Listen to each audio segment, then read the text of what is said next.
ብሩኬ ላይ የሆነ ነገር ሲፈጠር የብሩኬ አፍቃሪዎች ይደረደራሉ ማለት ነው። እኔ የምላችሁ ሀይሚና ብሩኬ ታርቀው መጥተው ሰላማችንን ባገኘን እውነት ለመናገር ማለት ነው። የምሬ ነው የምላችሁ። በየቦታው መባላት መባላት መባላት መባላት መጣላት ራስ በራሳቸው እውነቴን ነው የምላችሁ። የምሬ ነው። ራስ በራሳቸው መባላት ራስ በራሳቸው መሰዳደብ መድኃኔዓለም አባት ይድረስልኝ። በሀይሚና በብሩኬ የተነሳ እውነቴን ነው የምላችሁ ማርያም የምሬ ነው። በሀይሚና በብሩኬ የተነሳ የማይባል ነገር ሁሉ ጸብ። ኧረ በስመ አብ ወወልድ ወመንፈስ ቅዱስ አሐዱ አምላክ። ሀይሚና ብሩኬ ውሳኔያቸውን አሳውቁ። በቃ አለቀ። ይሄ ነው። ተተዋደዳችሁ ተተፋቀራችሁ ቀጥሉ። አለቀ። ይሄ ነው በቃ። ይበቃችኋል። የምሬ ነው የምለው ይበቃችኋል ማለት ነው። ሀይሚና ቡራ መሀል የሆነ ነገር ሲፈጠር ያው አፍቃሪዎች ብቅ ብቅ ይላሉ። እንግዲህ ይህን ታውቃላችሁ ማለት ነው። እና ሰላም ሰላም፣ እንዴት ናችሁ? አቢ ነኝ። እንዴት ናችሁ? ደህና ነኝ ያለው እግዚአብሔር ይመስገን።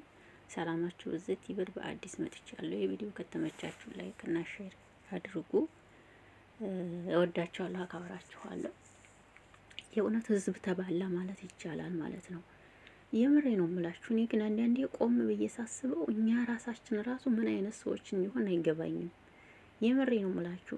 ሰው በሀገሩ ሆኖ እንኳን ይስማማል፣ ይዋደዳል። እውነት እኛ ግን በሰው ሀገር ላይ ሆነን እንሰዳደባለን፣ ብዙ ነገር እንባባላለን ማለት ነው። በእነሱ የተነሳ እያችሁ አይደለም። እነሱ ግን የእውነት ተጣልተዋል፣ የእውነት ድራማ ነው። የምናውቀው ነገር የለም። የምሬ ነው የምናውቀው ነገር የለም ማለት ነው። እና እግዚአብሔር ለሁላችንም ልቦና ይስጠን እላለሁ። ሀይሚና ቡራ መቼም ቢሆን መቼም አንድ ናቸው። እነሱ ስራቸውን ነው እየሰሩ ያሉት። እናንተ ግን እዚህ ሚዲያ ላይ ተባሉ ማለት ነው። የምሬ ነው ተባሉ። የማይሆን ስድብ ተሰዳደቡ።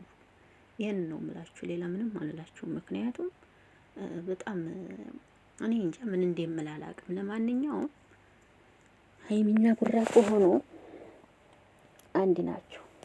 ዛሬም ቢሆን ነገም እነሱ አንድ እንደሆኑ ልታውቁ ይገባል ብዬ አስባለሁ። ሀይሚ ቡራ ዛሬ የሚሆን ነገር እነሱ አንድ ናቸው። ስራቸውን እየሰሩ ነው ያሉት። እናንተ ግን እዚህ ጋር አንቺ ምንድነሽ? አንቺ ምንድነሽ? አንቺ እንዲህ ነሽ፣ አንቺ እንዲህ ነሽ፣ አንቺ እንዲህ ነሽ፣ አንቺ እንዲህ ነሽ እያላችሁ ዝም ብላችሁ ትባላላችሁ ማለት ነው። እና ከባድ ነው፣ ከባድ ነው። የእውነት ከባድ ነው። ከእንደዚህ አይነት ነገር ፈጣሪ ይጠብቀን እንላለሁ። አንዳንዴ ነገሮችን ስተዋችሁ በጣም ከልክ በላይ ያለፉ ናቸው። የእውነት ነግራችሁ የሰው ልጅ ከአንደበቱ እንጂ ውስጡን የሚያውቅ የለም። እና አንዳንዶቻችን ከአንደበታችን የሚወጣው ነገር በጣም ያስጠላልና እግዚአብሔር ልቦና ይስጠን ሁላችንም ነው የምለው። እንግዲህ ለማንኛውም ሀይሚና ቡራ ቢበቃችሁ እንደዚህ ህዝብ እየተባላ እያያችሁ ነው። ቢበቃችሁ ጥሩ ነው ባይ ነኝ። አይበቃንም ካላችሁ እንግዲህ ምንም ማድረግ አይቻልም። እነሱ የሚባሉ ማለት ነው። አለቀ ይባሉ። እንደው እኛ በስደት ሆነን ስንባላ እዚህ ስደት ላይ ብንቀርስ በስመ አብ ወወልድ ወመንፈስ ቅዱስ አዶና እውነት ብንቀርስ ምን ትላላችሁ? ስደት ላይ ብንቀርስ እኛ እንደዚህ እየተባለን ከሰው ጋራ እውነት ብንቀርስ ስደት ላይ ምን ትላላችሁ? ለማንኛውም ዛሬ ሀይሚና ቡራ ሰላም አውርዳችሁ እንደምትመጡ ባለሙሉ ተስፋ ነን። ምክንያቱም እነ ፍፄም እነ ቤካም ስለገቡበት ዛሬ ሰላም አውርዳችሁ ትመጣላችሁ የሚል ተስፋ አለኝ። እርግጠኛ ነኝ ዛሬ ሰላም አውርዳችሁ ትመጣላችሁ። እንግዲህ ይህን ነው የምለው እኔ። ምክንያቱም ሌላ ታዲያ ምን ልበል? ይሆን የምትፈልጉትን ቃል ብትናገሩ ለምን ይሄን አልሽ ትባላላችሁ።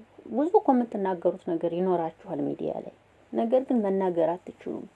በቃ መልካም ቃላችሁን ነው ሰው የሚጠብቀው። መጥፎዋን ይዘው ይሮጣሉ። ችግር አለ እኮ ሚዲያ ላይ። እውነቴን ነው የምላችሁ። ይህ ችግር አለ። በቃ አንዲት ስህተት ታዩባችሁ፣ በቃ እናንተን ይዘው መሮጥ ነው። ይሄ ነው ችግሩ እኮ። ይሄ ነው ችግሩ። እና ይገርመኛል አንዳንዴ ነገሩ አንዳንዴ ነገሩ ይገርመኛልና ለማንኛውም ለሁላችንም ልቦና ይስጠን። ሀይሚና ጉራም ሰላማችሁ ይመለስላችሁ። ሲጀመር መች ተጣላችሁ?